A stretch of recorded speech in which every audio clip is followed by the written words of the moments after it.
오늘의 말씀은 우리 성도님들이 다들 아시는 말씀처럼 의인의 간구는 역사하심이 큼이라 라는 말씀으로 우리 교회 공동체가 하나님이 보시기에 기뻐하는 교회가 되기 위해 누구도 소외되지 않는 그런 교회가 되었으면 좋겠다는 마음으로 기도의 힘이라는 제목으로 제 나름 연구해서 우리 함께 말씀을 나누고자 합니다. 이 말씀을 가지고 나는 과연 의인일까? 그렇다면 우리의 기도는 누구를 위해서 힘을 발휘해야 하는지 우리 함께 말씀을 나누고자 합니다. 오늘 우리 읽은 말씀은 야고보서 말씀입니다.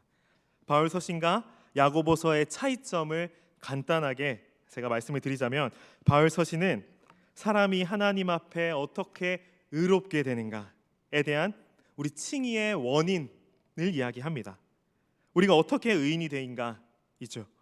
우리는 의롭지 않지만 하나님께서 예수 그리스도의 십자가 공로를 보시고 이것을 믿는 자는 의롭다라고 인정해 주시는 겁니다. 그 반면에 야고보서는 의롭게 된 사람이 과연 어떻게 살아야 하는가, 칭의의 결과에 대해서 말하고 있는 거죠.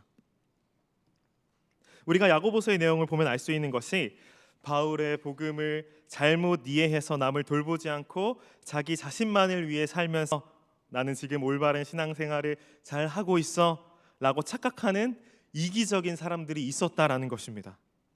즉, 믿음과 행함의 관계를 바로 이해하지 못하고 행함으로 내 믿음이 입증되지도 않으면서 나는 바른 신앙생활을 하고 있어 라고 생각하는 성숙하지 못한 그리스도인이 그 당시에 있었다는 겁니다. 이런 신앙의 어려움에 처해 있는 자들에게 위로의 메시지, 그리고 도전의 메시지를 위해서 야고보서를 기록한 것입니다.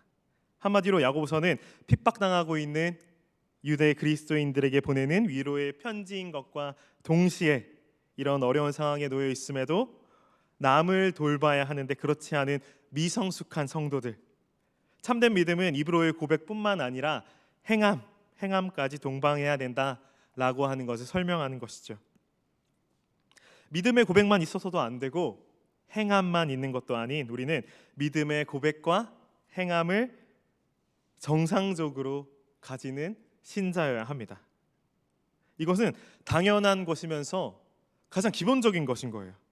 나는 믿음도 있으니까, 행함도 있으니까 다른 사람보다 특출나다, 내가 다른 사람보다 특별한 믿음을 가지고 있다라고 하는 게 아니라 기본적인 믿음, 아주 정상적인 믿음이라고 하는 겁니다. 행함이 동반된 믿음이 당연히 신자답게 사는 것이고, 그게 하나님의 자녀답게 사는 것입니다. 우리 모두는 믿음의 고백과 행함이 공존하는 삶을 살면서 하나님을 닮은 모습을 삶으로 드러내면서 살아야 합니다. 다시 말하지만 이게 기본적인 삶이고 정상적인 삶이라는 거예요. 그러기에 특히 야고보서와 요한일서, 신자를 가장 중요하게 생각하는 표식이 선한 행실이라고 말하면서 예수님께서도 열매로 그들을 알리라 라고 말씀하시기까지 했죠.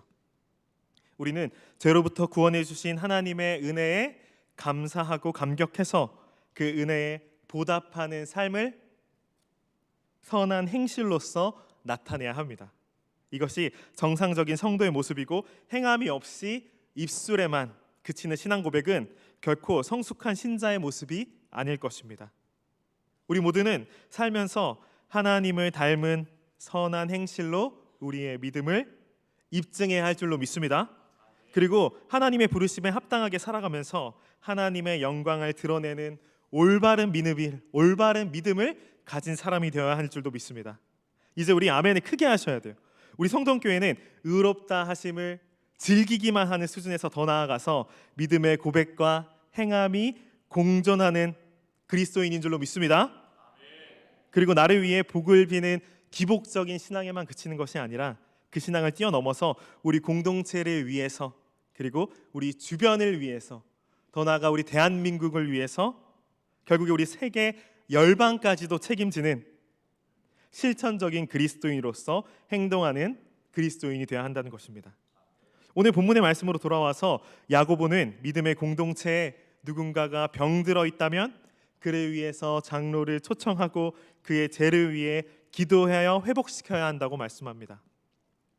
신앙생활 나 혼자 잘 믿고 내 믿음 내가 잘 보관해서 나는 의롭다 하든 받는 자니까 다른 사람은 상관없다, 이게 아니라고 제가 방금 말씀드렸죠. 야고보서도 이런 얘기를 했고 그게 아니라는 것을 우리는 이제 다 알고 있습니다. 오늘 말씀을 한번 보도록 하겠습니다. 야고보서 5장 14절의 말씀입니다. 우리 함께 읽도록 하겠습니다. 시작. 너희 중에 병든 자가 있느냐? 그는 교회의 장로들을 청할 것이요 그들은 주의 이름으로 기름을 바르며 그를 위하여 기도할지니라. 아멘. 14절에 특별히 장로들을 청하여 기도할 것을 권면하고 있습니다.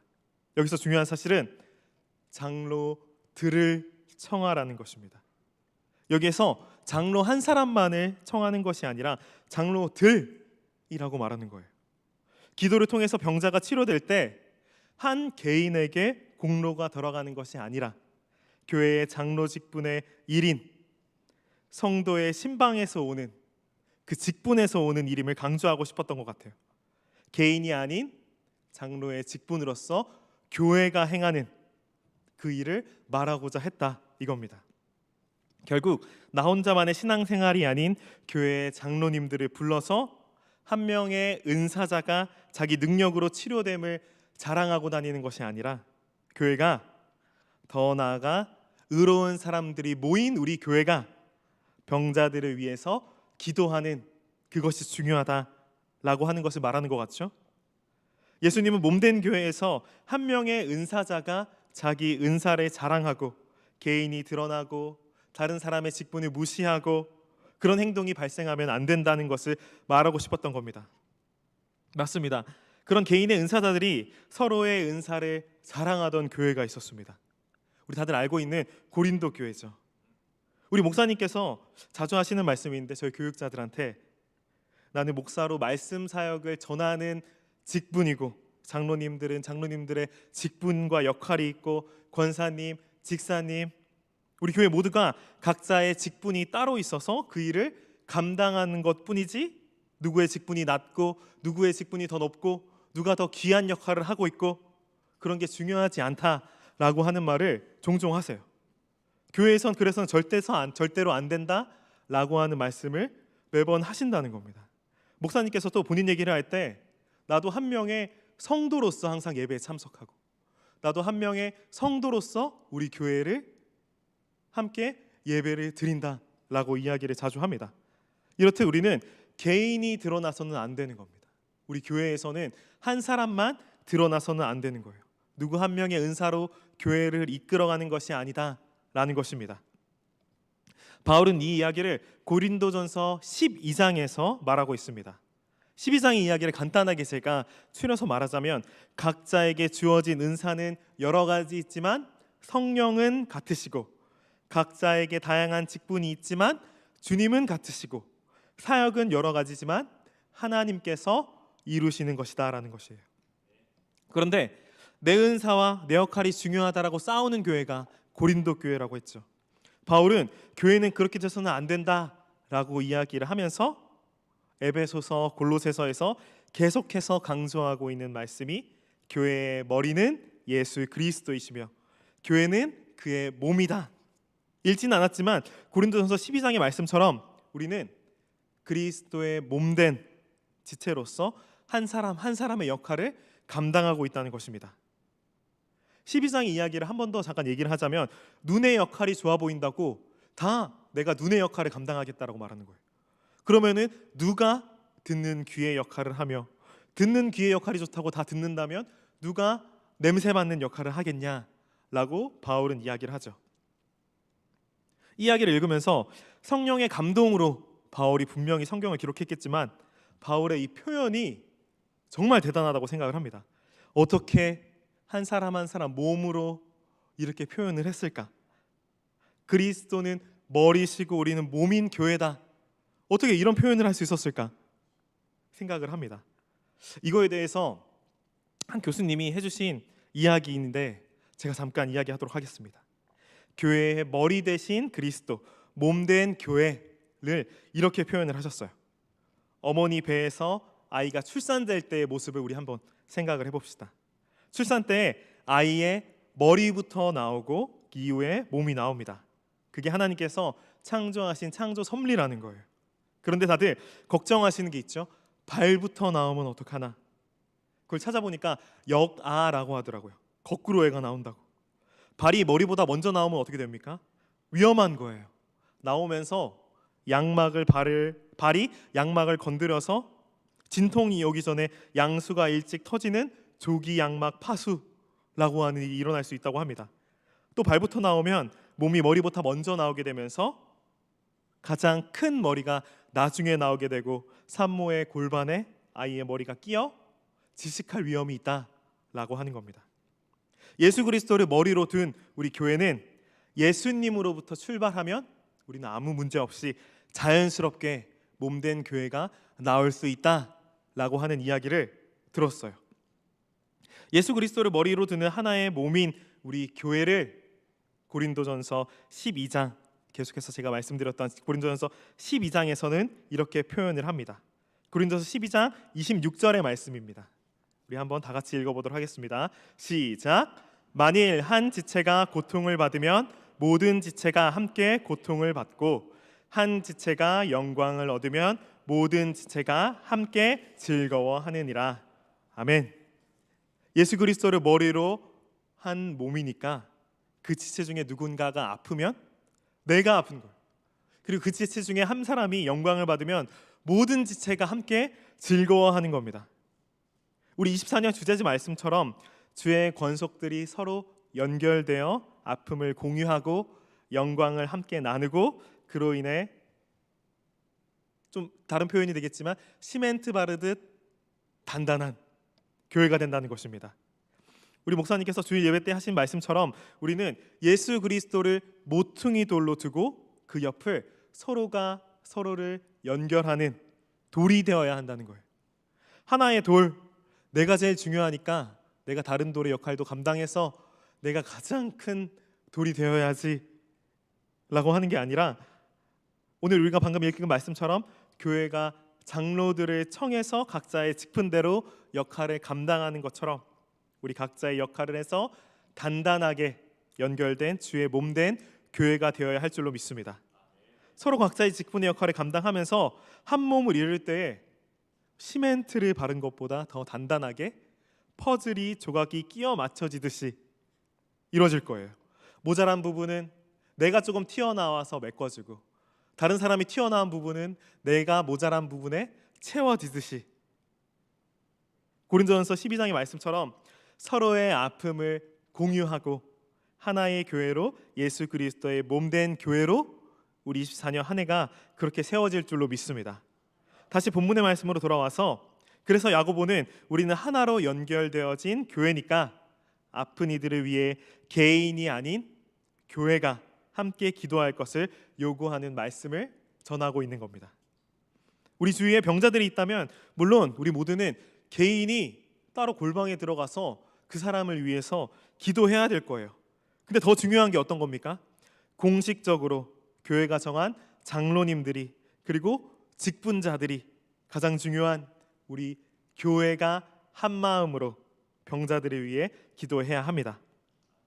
초대교회 때 목회 기도라는 순서가 있었어요. 지금도 목회 기도 예배 순서가 있는 교회도 종종 있는데, 지금 한국 교회는 대표 기도가 되었죠.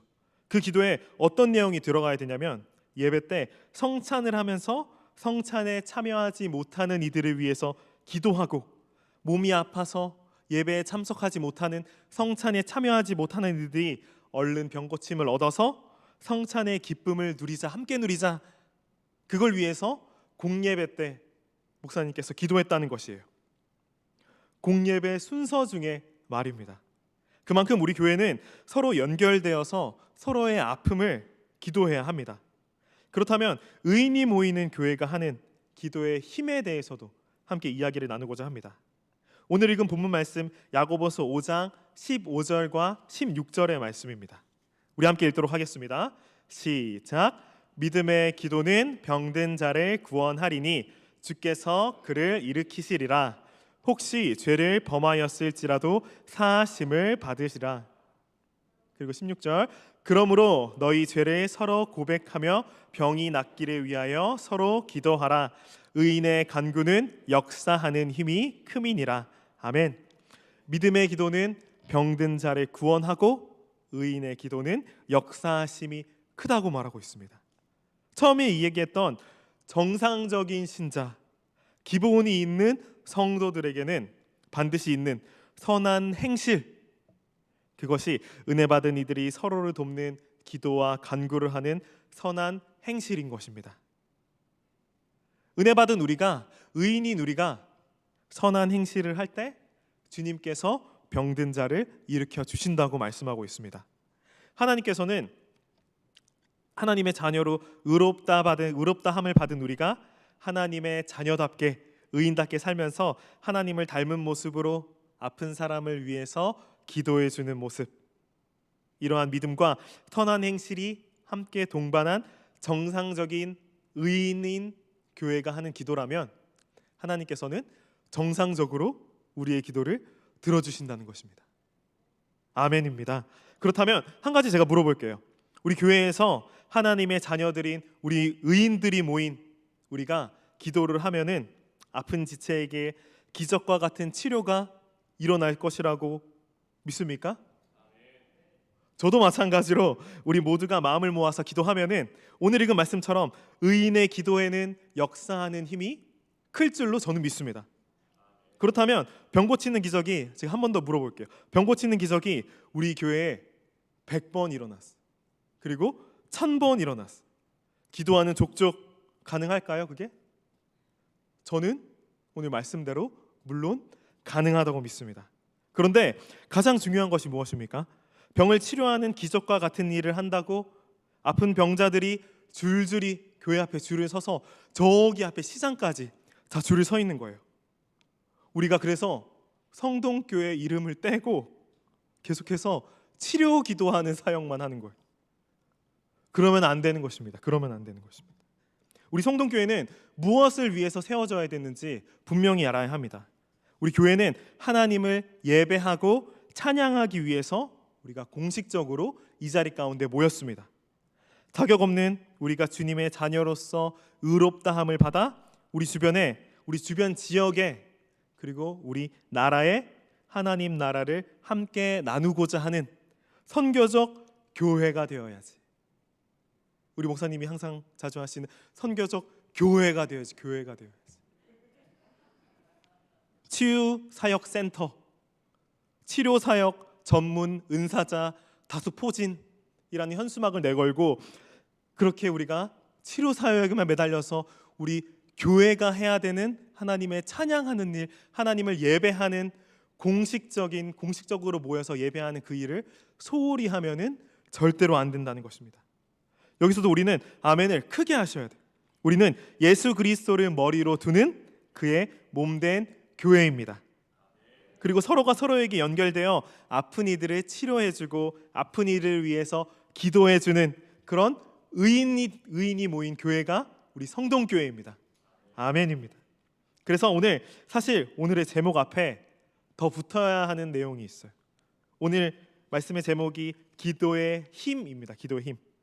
근데 앞에 조금 더 붙여야 되는 게 의인이 하는 기도의 힘이라고 하는 게 더 붙어야 돼요.